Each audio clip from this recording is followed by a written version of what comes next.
Letra B. A decisão de nacionalizar a banca é anunciada a 14 de março de 1975.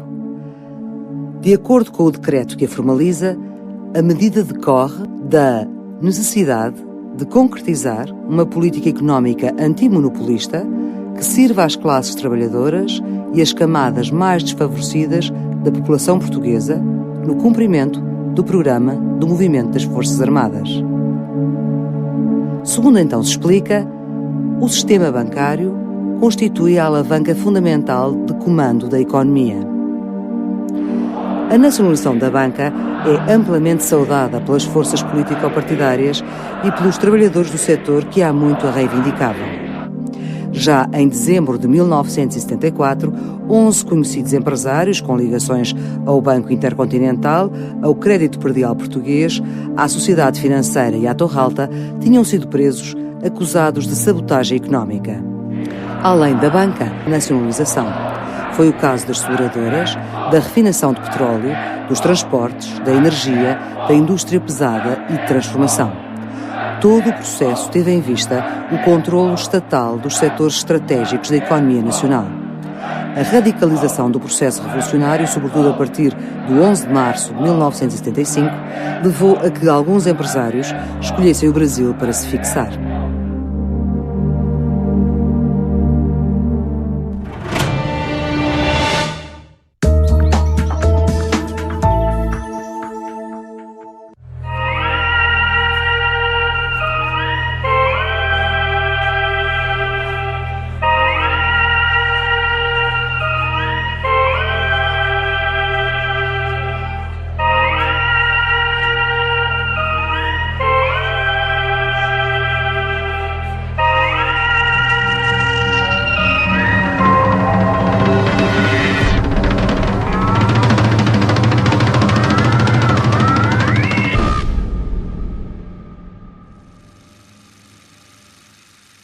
Imagina-se a consultar a edição de um jornal económico de um futuro longínquo, digamos 2150? É difícil antecipar o que ali encontraria. Não se adivinha o suporte das notícias, muito menos os protagonistas dos factos. Pois imagina agora que um seu antepassado, leitor das crónicas de negócios do século XIX, regressava a Lisboa para retomar as leituras. Que espanto sentiria ele ao encontrar os mesmos nomes daquelas grandes famílias que povoavam a Baixa ou a Lapa. Será que ainda vão lá estar em 2150?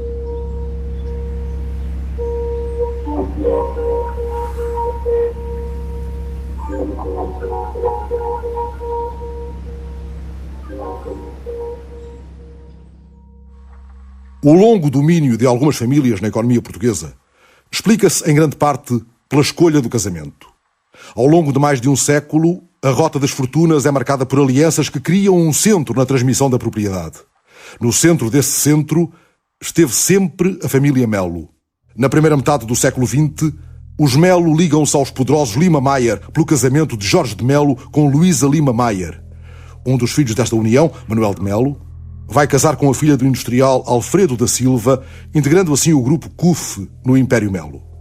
Desta união nasce Cristina, futura esposa de António Champalimau. Os seus filhos iniciam a linhagem Melo-Champalimau, que se junta aos Melo Espírito Santo. Outro dos casamentos do século é o dos primos Manuel Ricardo Espírito Santo e Maria do Carmo Muniz Galvão, ainda nos anos 50. Maria do Carmo é filha única do maior acionista individual do BES e de uma prima de Champalimau. Em 2011, era dona da 8ª maior fortuna de Portugal. Ao longo de mais de um século, muita coisa mudou. Alguns dos grandes nomes do século XIX perderam preponderância e emergiram novas famílias capitalistas em que a direção dos negócios continua a ser transmitida com a herança. Mas a árvore genealógica da burguesia portuguesa mostra-nos, afinal, uma grande família. A família que domina o centro do poder económico. No final do século XIX, Portugal está na mão dos proprietários da terra e dos banqueiros criadores da coroa.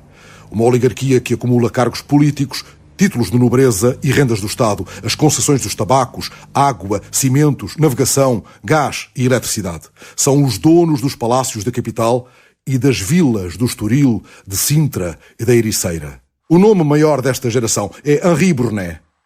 Perante a crise financeira de 1876, é intermediário de um vultuoso empréstimo inglês a Portugal. Daí em diante, investe em quase todos os setores. Na futura CUF está associado a Alfredo da Silva. Adolfo Lima Mayer vem da propriedade agrícola, do comércio e do imobiliário, tal como Brunet torna-se banqueiro e criador da coroa. Os Ulrich estão instalados no negócio dos tabacos e na banca, ocupam cargos dirigentes na política e associam-se pelo casamento à família Melo.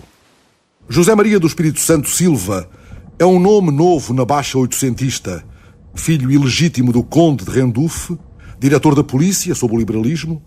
José Maria herda do pai o capital suficiente para, ainda jovem, abrir uma casa de câmbios e de lotarias. Passa mais tarde ao imobiliário e à exploração colonial.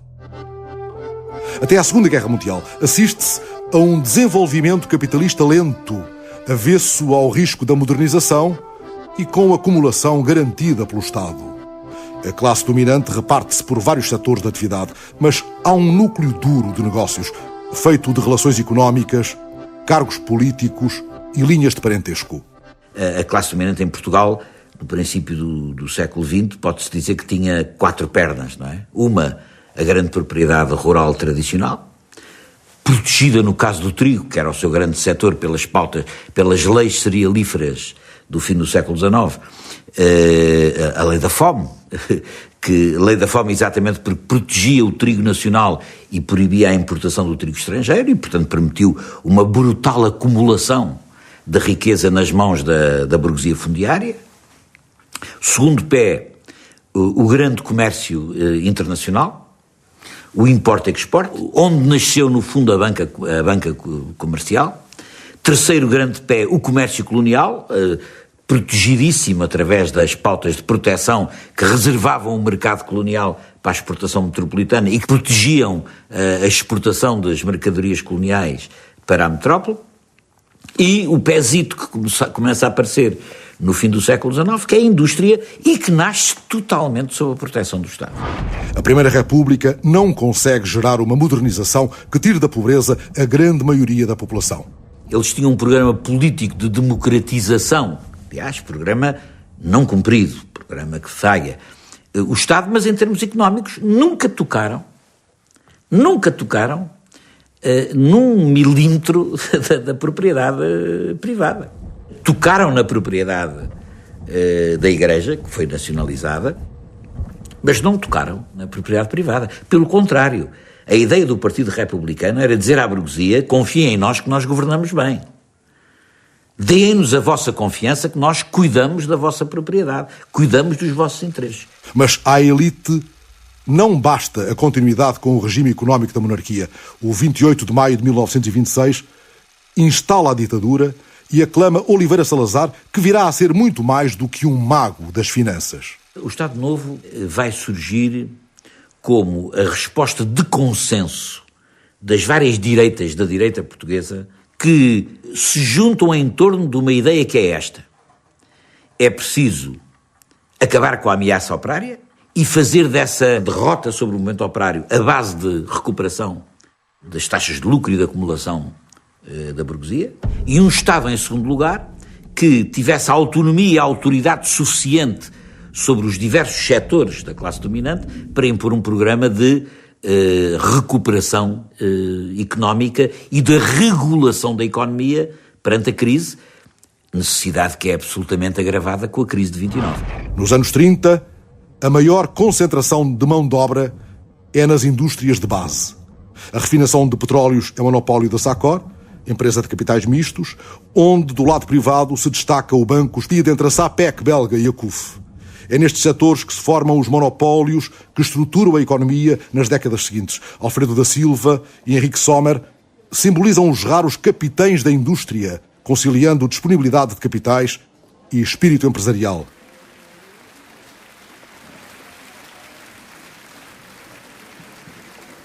Henrique Sommer tem investimentos concentrados na indústria cimenteira. Obras públicas, estradas e infraestruturas do Estado serão o seu negócio.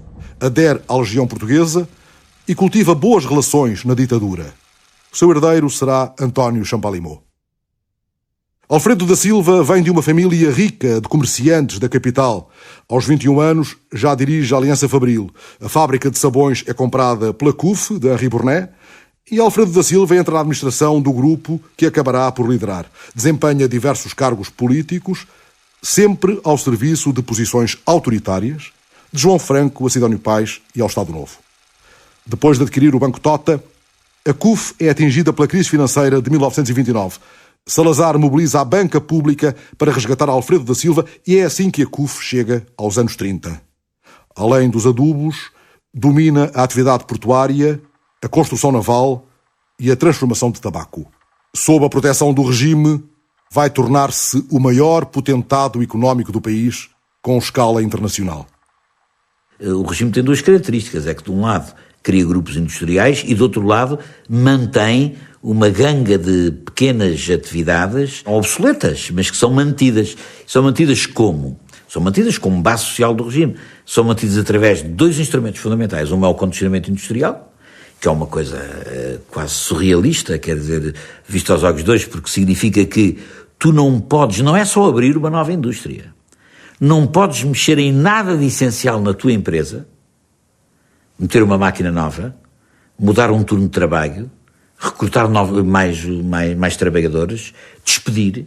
Não podes fazer nada de relevante, desde a criação da empresa, provavelmente até à modificação do seu funcionamento, sem autorização do Estado. Em segundo lugar, a cartelização corporativa, que é a formação de uma espécie de disciplina setorial corporativa, organizada ou pelos grêmios patronais ou pelos organismos de coordenação económica, numa economia que é completamente regular.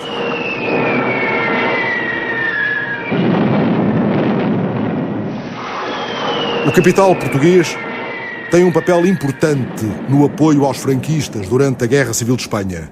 O empresário Manuel Bulhosa afirma ter negociado com o próprio Franco os fornecimentos de combustível da Sonap para os aviões alemães ao serviço do golpe. Alfredo da Silva fornece navios para o transporte de tropas, armas e mercadorias. Jorge Botelho Muniz, quadro da CUF e criador do Rádio Clube, recruta voluntários para o lado franquista. Nos anos 60, Manuel de Melo e Manuel Espírito Santo receberão condecorações espanholas em reconhecimento pelos serviços prestados a Franco. Perante a Segunda Guerra Mundial, a elite vai beneficiar amplamente com a neutralidade do Estado português. Pela única vez em todo o século XX, o país exporta mais do que importa. Na posse de largas reservas de ouro e divisas, a ditadura lança-se no planeamento da modernização económica. Os bancos são quem mais ganha com a guerra. O nascimento do BPA, em 1942, liga-se à necessidade de separar a casa bancária de Cupertino Miranda dos seus negócios de exportação, já incluídos na lista negra dos aliados pelas ligações alemãs. Entre os grandes bancos de Lisboa, o BES conquista a liderança. Em 1936, o banco é procurador do Estado nazi no fornecimento de armas ao governo de Portugal. A Alemanha ultrapassa pela primeira vez a Inglaterra nas importações portuguesas. O banco de Ricardo Espírito Santo vai de vento em popa. Durante o conflito mundial, duplicam as aplicações do banco noutras empresas e quadriplica o valor das suas ações. Mas as ligações do Espírito Santo aos alemães vão mais longe. É na casa da família, em Cascais, que se hospeda o Duque de Windsor, o rei inglês que abdicou do trono. A explicação pública foi o casamento com uma mulher divorciada, mas é também certo que o seu alinhamento com o nazismo preocupava a elite britânica. O plano de Hitler era instalar Edward no trono de uma futura Inglaterra ocupada. Para isso, pretendia que o Duque se mantivesse fora de território inglês.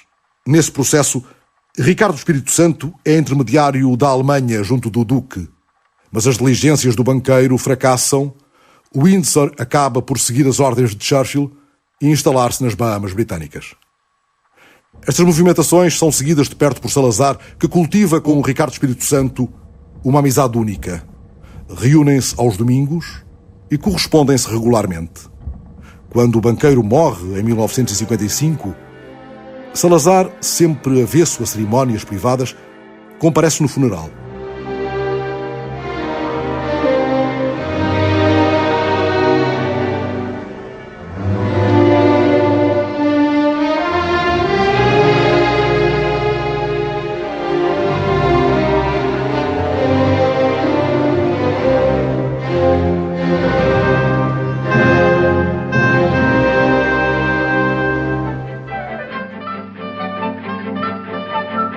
Durante vários anos, Portugal é um país essencialmente articulado na agricultura.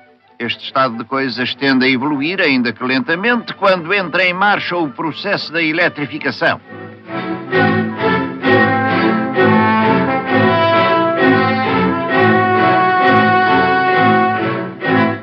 A construção de barragens foi um primeiro passo nesse sentido, seguindo-se o lançamento da rede distribuidora. Ao lado dos rebanhos da idade agrícola, apareciam as estruturas da era tecnológica. Em 1960, Portugal vive o maior atraso da sua história em relação à média da Europa desenvolvida. Mas a economia vai começar a crescer rapidamente. O pós-guerra é marcado pela integração entre capital industrial e financeiro. Esta integração ocorre nos grandes bancos de Lisboa e na Banca do Norte, mas também nas parcerias do Estado com o capital privado, na SACOR, com o BES e capitais romenos e franceses, na Companhia de Celulose ou no amoníaco português, com capitais belgas. Finalmente, os grandes centros de integração industrial e financeira são as famílias Champalimaud e Melo, protegidas por regras alfandegárias que garantem mercados exclusivos. Mas esta modernização é conservadora, com uma especialização atrasada. Metade da indústria está no vestuário, calçado, alimentação, bebidas e tabaco. Ao longo de 40 anos, 1 em cada 2 operários trabalha no têxtil. O salário pago na indústria é metade do espanhol e 1/4 do alemão. Este atraso tem também a sua raiz no poder do latifúndio, que bloqueia todos os projetos de reforma dos campos e de aumento da produtividade agrícola. Esses projetos são derrotados e os vencedores mantêm os seus privilégios. Fazer uma reforma agrária, dividir o latifúndio, significava criar uma classe média rural. E a classe média rural é o que viabilizava a compra de adubos, a compra de maquinaria, a compra de chapéus, a compra de sapatos, a compra dos produtos de uma indústria de bens de consumo. Se tu não fazes esta reforma, tens sempre um mercado interno muito estreito. Sempre. Como é que se viabilizam então grandes indústrias? Administrativamente. Criando regimes em que não há concorrência e há monopólio. O Estado Novo assegura sempre um estatuto de proteção absoluta aos monopólios de base industrial. O Grupo CUF representa perto de 100 de empresas. Domina a Lisnave, a Companhia Nacional de Navegação, a Tabaqueira. Está associado a capital estrangeiro nas fibras sintéticas, nas celuloses, na grande distribuição. Em 1974, representa mais de 15% do produto nacional.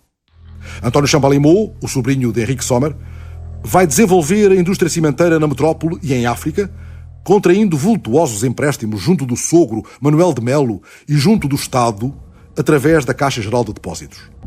É também sob a proteção do Estado que Champalimaud se lança no projeto que lhe dará uma das maiores fortunas europeias. O ministro Ferreira Dias dizia que um país sem siderurgia não é um país, é uma horta. É assim que, com um capital social de apenas 750 mil contos, Champalimaud opera investimentos 4 vezes maiores assegurados pelo Estado. O mesmo Estado que oferece à siderurgia o monopólio do mercado português a preços exorbitantes em relação aos europeus. A cultura da burguesia industrial portuguesa é uma cultura de chapéu na mão em relação ao Estado. Quer dizer, até hoje o Estado foi essencial para esta burguesia industrial enquanto existiu, porque depois, enfim, nos tempos recentes, a desindustrialização levou isso tudo, mas enquanto existiu, sempre numa fortíssima dependência do privilégio do Estado. Champalimaud vai expandir o seu poder em Portugal e nas colónias, sobretudo com o acesso estratégico à propriedade bancária. Nos anos 60, adquire o Banco Pinto e Souto Maior. Em 1971, fica perto de dominar a banca comercial ao adquirir parte do Banco Português do Atlântico ao seu fundador, Cupertino de Miranda. Quando vende, Cupertino pensa que outros sócios não farão o mesmo e que manterá a sua posição de controlo. Mas engana-se. É surpreendido por Champalimaud quando este já tem a maioria do capital do BPA. Cupertino de Miranda recorre, então, ao governo. Marcelo Caetano também não deseja a concentração de mais de 1/3 dos depósitos bancários do país nas mãos de Champalimaud e decreta a anulação do negócio. Assim como protegia, o Estado arbitrava os grandes interesses, mesmo à custa de duros conflitos. No fim do regime, 1 em cada 3 portugueses tem um consumo de proteínas abaixo do nível considerado vital. Portugal é o único país europeu em que diminui a população residente. Até ao fim da ditadura, emigram mais de 1,5 milhão de portugueses, fugindo à miséria e à guerra colonial. Os donos de Portugal continuam a ser famílias portuguesas, protegidas pelo regime. Ao longo de 48 anos, o compromisso com a ditadura é completo. Testemunho disso é a relação direta que mantêm com a polícia política.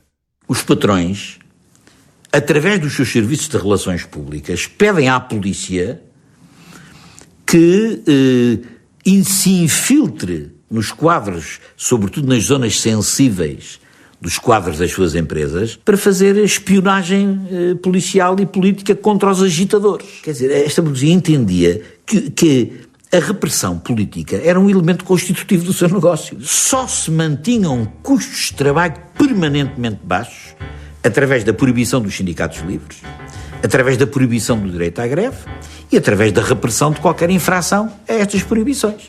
E isso fazia-se como? Através da polícia política e através da Guarda Republicana.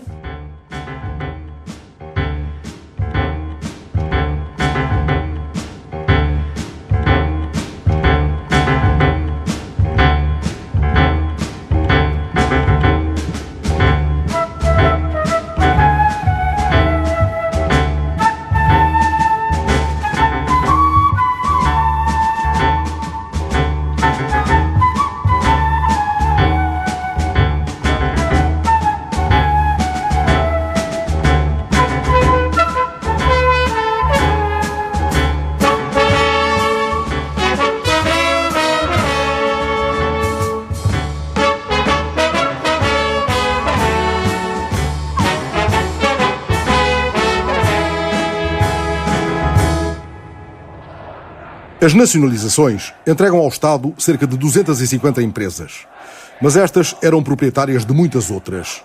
A escolha é então concentrar. O setor público nunca ultrapassa 1/3 do investimento e fica abaixo de 7% do emprego.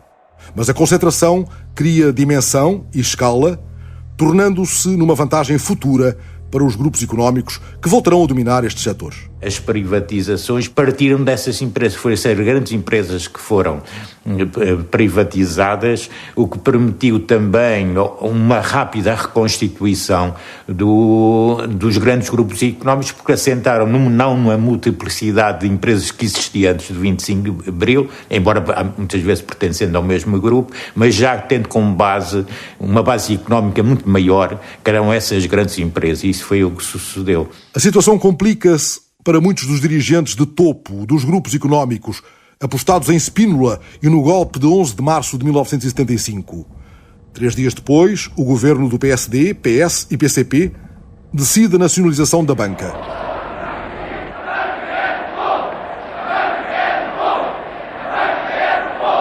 Nos anos seguintes, as grandes famílias escolherão o exílio, Espanha, Suíça, Brasil. Os Espírito Santo ativam contactos. O Citibank oferece uma sede em Londres. Rockefeller abre uma linha de crédito. A ditadura militar brasileira concede autorização especial ao Espírito Santo para um banco de investimento dirigido por José Roquette, com capitais alemães, norte-americanos e brasileiros.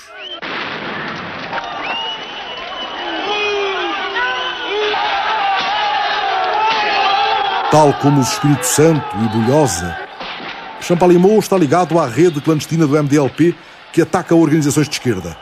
Já no Brasil, viaja ao encontro de Pinochet, que o convida para dirigir a produção cimenteira do Chile. Champalimaud prefere o negócio da sua própria cimenteira em Minas Gerais e o das suas fazendas, das maiores produtoras mundiais de feijão.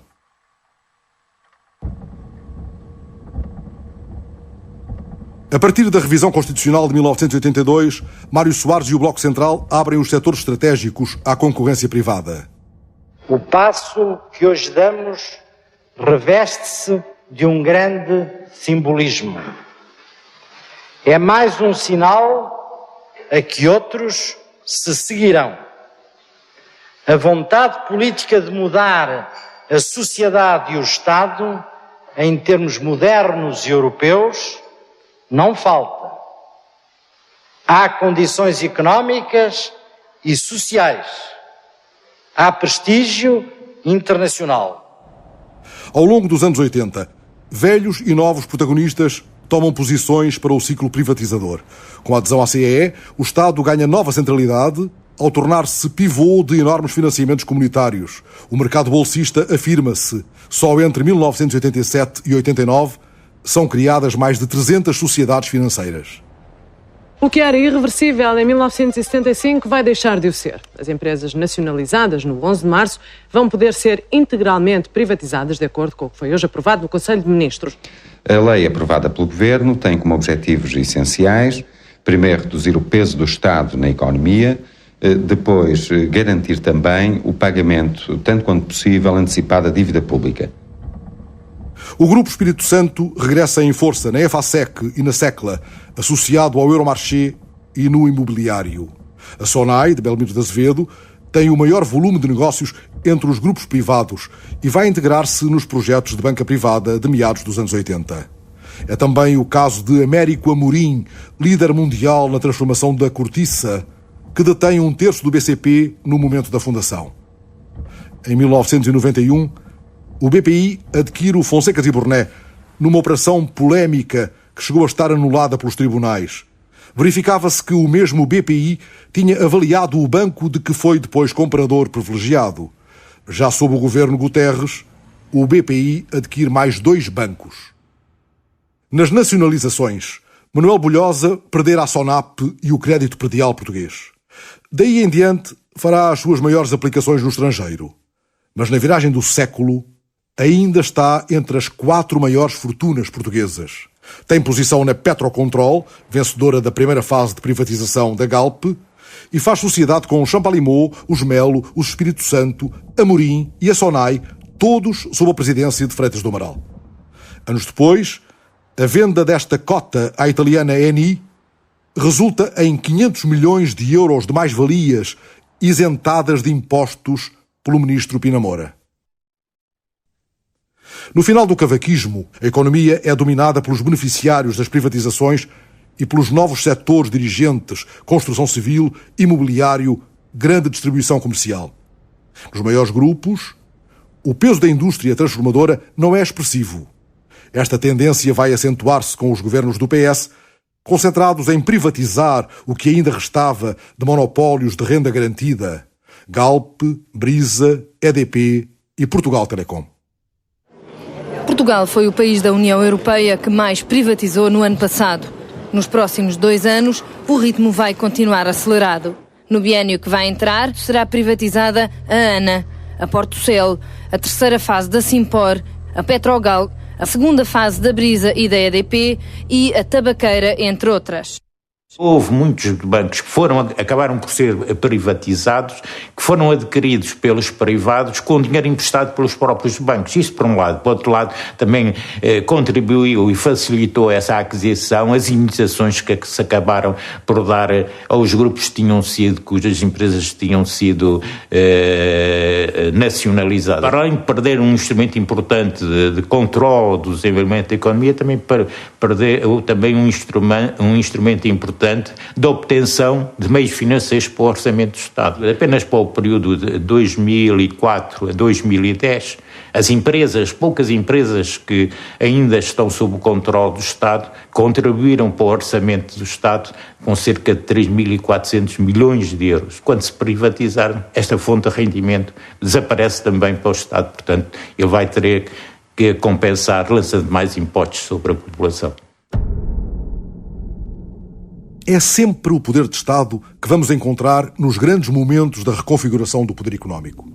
A parceria histórica do Grupo Espírito Santo com o Crédit Agricole nasce em 1986, quando este era ainda um banco mutualista com a administração nomeada pelo governo francês. Segundo o administrador Mário Mosqueira, é o próprio Mário Soares quem agencia, junto de François Mitterrand, aquela participação na privatização da seguradora Tranquilidade e do BES. O Crédit Agricole ainda hoje é dono de quase 1/4 do Banco Espírito Santo. Começámos na monarquia, passámos a implantação da República, depois as nacionalizações, depois novamente a República e, portanto, eu diria que o Banco Espírito Santo é um banco de todos os regimes e de todo o género. Pelo seu lado, Champalimaud regressa a Portugal para encarnar o protesto contra a abertura ao capital estrangeiro dos chamados centros de decisão nacionais. Exige preferência nas privatizações. Contará com a empenhada ajuda do Estado. Na semana anterior à privatização da Mundial Confiança, recebe 50 milhões de euros de indemnização pelas nacionalizações da Simpor e do Banco Pinto e Sotomayor 17 anos antes. Entre a primeira avaliação e o valor final, esta indemnização é multiplicada por 50, pela mão do secretário de Estado Elias da Costa. Champalimaud compra então a Mundial Confiança e, já com acesso ao capital da seguradora, vai à privatização do Banco Pinto e Sotomayor. Suponho que sejam grandes as sequelas do socialismo que andou por lá. Mas o percurso de Champalimaud na banca privatizada não ficará por aqui. O processo de privatização do Banco Tota e Açores é uma longa história de escândalos e conivências políticas no governo Cavaco. Finalmente, o Banesto decidiu confirmar aquilo que toda a gente adivinhava. A maioria do Tota e Açores já lhe pertence e os destinos do Banco Português são ditados em Madrid. José Roquete, que durante 3 anos garantiu que o Tota nunca seria espanhol, afinal é apenas um pequeníssimo acionista do banco, tendo passado todo o poder a Mário Conde.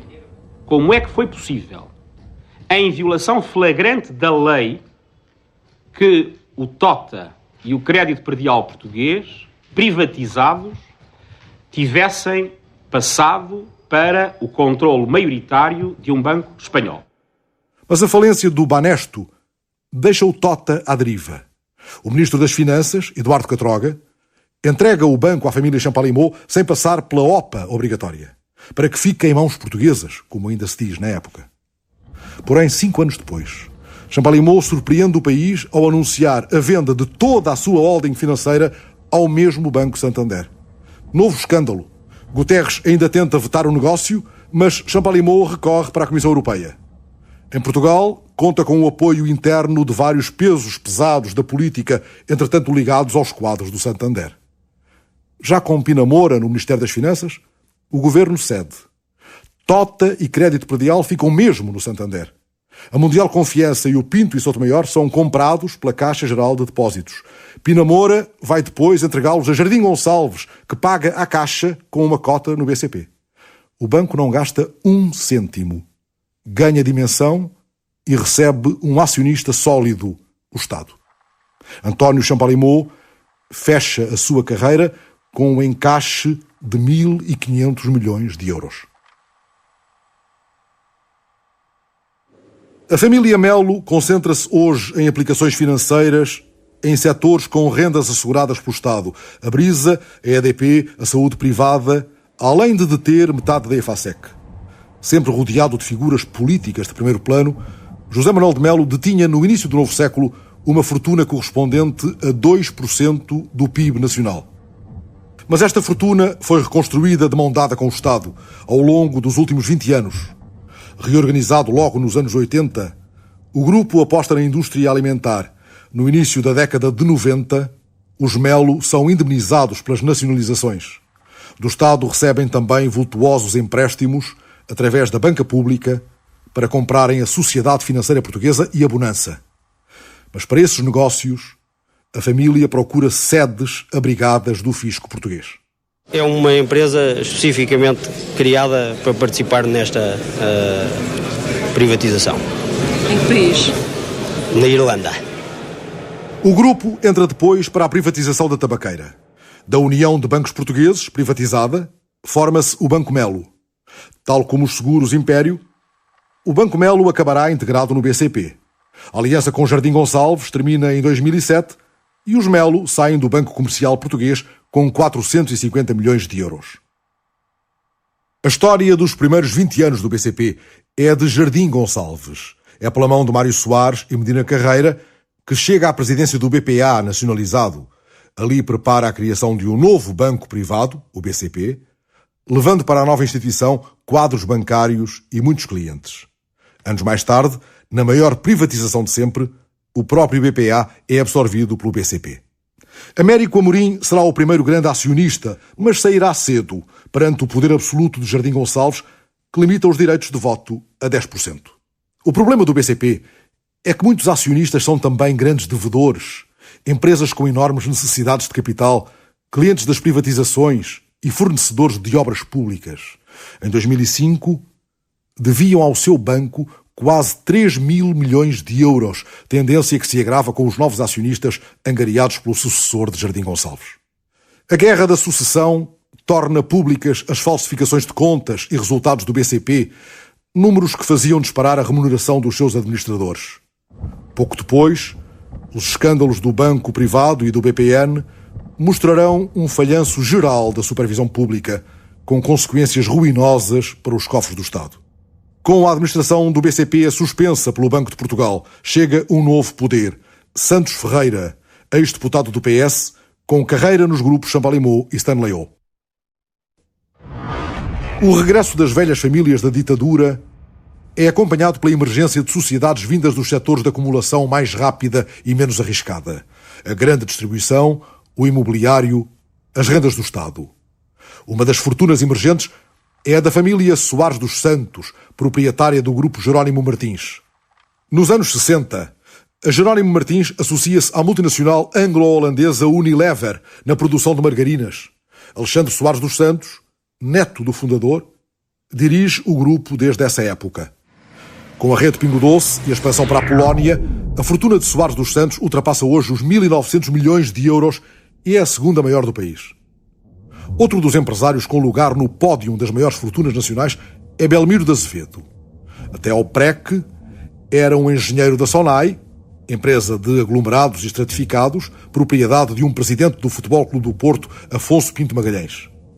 Com a nacionalização do Banco Pinto Magalhães, a família vai para o Brasil e a Sonai fica entregue a um pequeno grupo de técnicos titulares de um lote simbólico de ações. Anos depois, um deles comprará uma cota substancial da empresa aos herdeiros de Pinto Magalhães. Belmiro arranca assim, com um empréstimo de €500 mil, de origem até hoje desconhecida. A partir desta posição, vira-se para as mais-valias especulativas. O Estado subsidia a entrada de empresas em bolsa e estimula o mercado de ações. A Sonai realiza operações entre empresas do grupo e o próprio Belmiro reconhece interpretações ousadas da lei. Não, da minha parte não há suspeitas nenhumas. Apenas tenho de fazer algumas inspeções e comecei por aqui. De resto, garanto-lhe que a minha convicção é que o relatório final deste conjunto de inspeções vai concluir o seguinte: tudo está bem.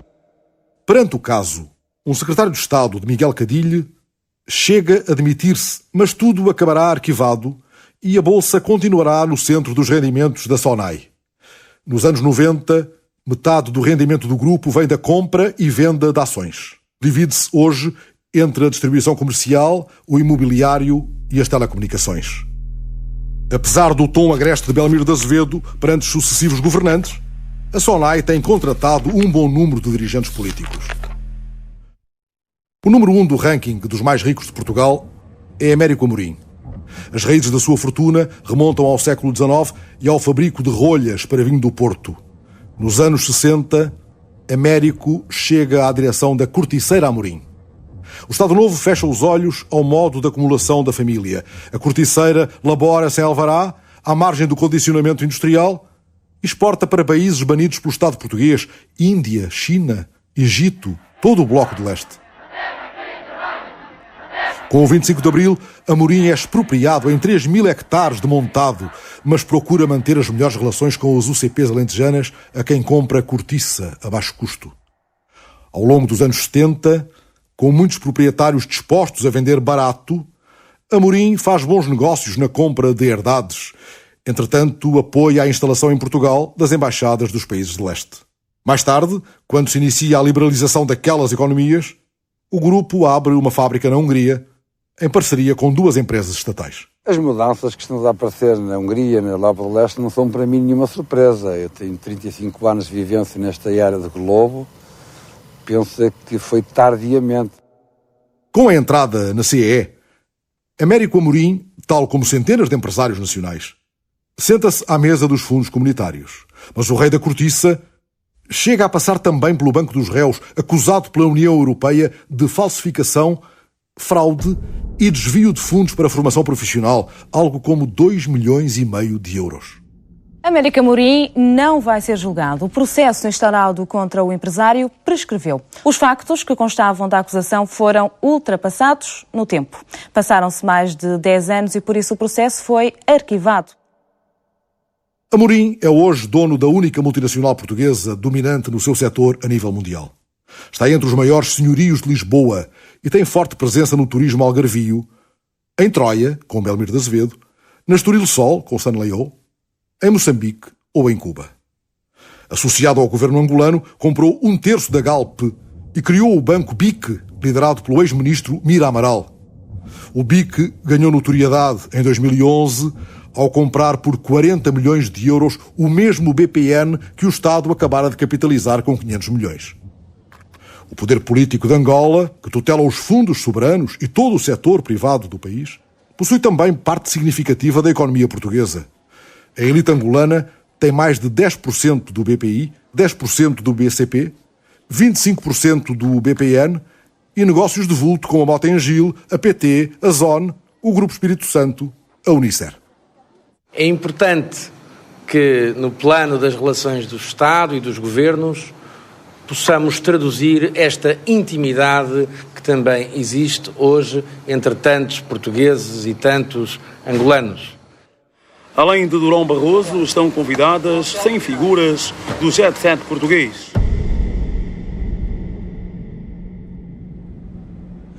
A afirmação destes velhos e novos grupos económicos continua a passar pela arbitragem e pelo equilíbrio de influências a partir do Estado. Entre política e negócios, o trânsito é permanente e muito intenso. Os gabinetes ministeriais das finanças, obras públicas, emprego, a economia, são regularmente ponto de chegada para altos quadros dos grupos económicos ou ponto de partida para carreiras bem remuneradas nas administrações.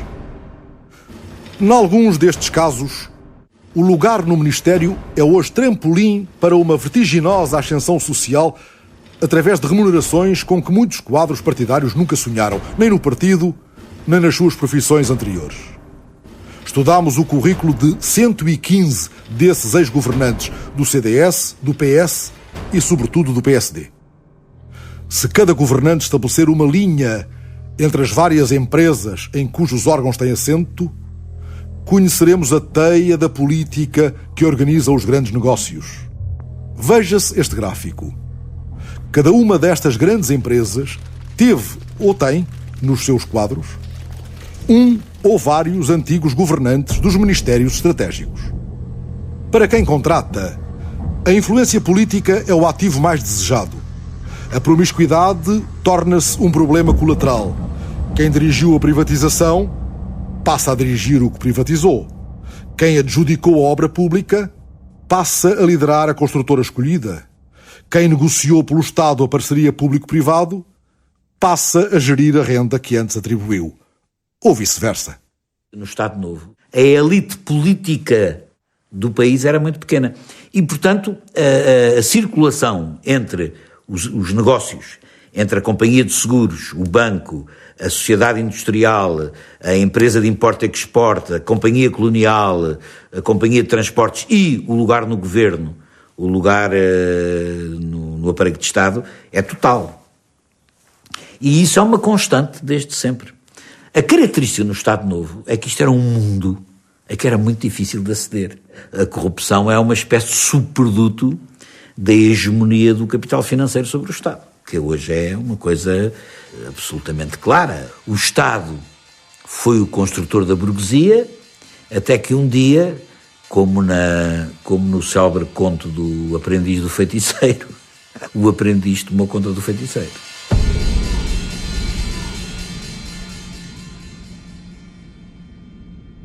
Os donos de Portugal continuam a ter no Estado um protetor e um organizador comprometido na distribuição da riqueza. A desigualdade é acentuada por políticas fiscais distorcidas. Veja-se a repartição do rendimento entre o capital e o trabalho no ano de 2010. Os rendimentos do capital são lucros, dividendos e juros. A sua contribuição é o IRC. Do lado do trabalho, o rendimento é composto pelos salários e pelas pensões e outros pagamentos da Segurança Social. Mas os impostos a pagar são muitos. IRS sobre o rendimento, IVA sobre o consumo, além de outros impostos e dos descontos para a Segurança Social. É, portanto, o trabalho que paga, através do Estado, as rendas pelas parcerias público-privado e concessões, os juros da dívida pública detida pelo capital e outros benefícios fiscais suplementares. O capital paga pouco imposto. O IRC, pago pelas 1000 maiores empresas portuguesas, é 1% do seu volume de negócios. A Associação Portuguesa de Bancos assume uma taxa de IRC no setor pouco acima dos 5%. Entre outras razões, este déficit fiscal é explicado pelo recurso a paraísos fiscais, a começar por aquele que o próprio Estado português disponibiliza. Só na Madeira, entre 2005 e 2010, o Estado perdeu mais de 9.000 milhões de euros de receita fiscal, dados oficiais. O Amorim criou na Holanda a Amorim Energia com uma sócia angolana e é através desta empresa, desta sociedade gestora de participações sociais, que ele recebe os lucros que são distribuídos na Galp.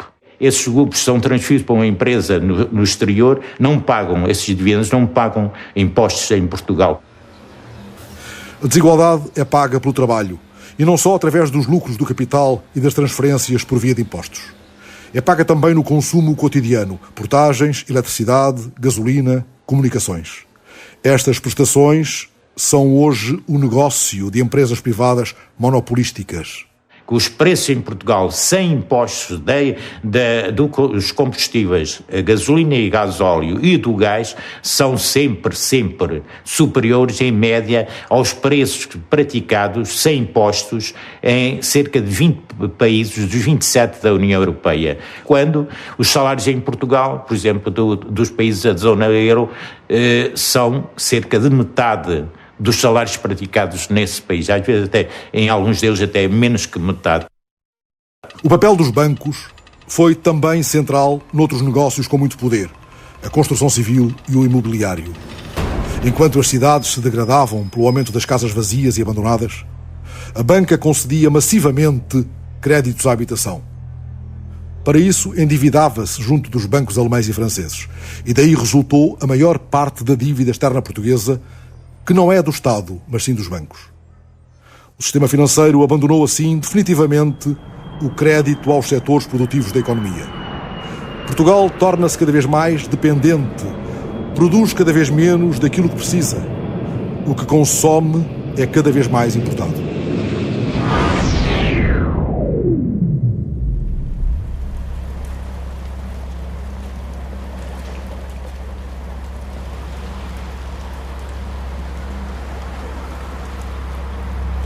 Com a crise financeira internacional, este castelo de dívidas desmorona-se. O desemprego gera despesa social e diminui a cobrança fiscal. Os impostos sobre o consumo geram pobreza e contraem a produção. Os serviços públicos degradam-se rapidamente. As perdas dos bancos privados são socializadas. Sob o regime da dívida, a própria democracia política é ameaçada.